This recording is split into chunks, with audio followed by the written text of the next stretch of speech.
So sa live natin na galing sa circuit breaker, dito natin i-connect yung common ng switch at supply na live ng outlet ng 3 gang at supply na live na outlet ng 2 gang.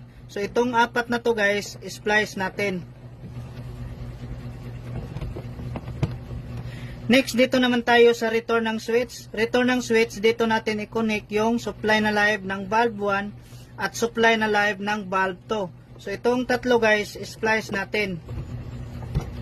Next, dito naman tayo sa neutral. Neutral na supply na galing sa load side ng circuit breaker. Dito natin i-connect ang neutral na supply ng valve 1, neutral na supply ng valve 2, neutral na supply ng 3 gang na outlet at neutral na supply ng 2 gang na outlet. So itong 5 guys, splice natin. Next, lagyan na natin ng electrical tape. Next, fix na natin dito sa junction box. Next, on na natin ang circuit breaker. Next, on na natin ang switch. Dapat magkasabay itong ilaw, itong dalawang bulb. Yan. Next, ikon na natin ng supply itong dalawang outlet gamit yung multi-tester. So, set natin sa alternating current. Check natin itong outlet na 3 gang. 239 volts. Ito namang 2 gang.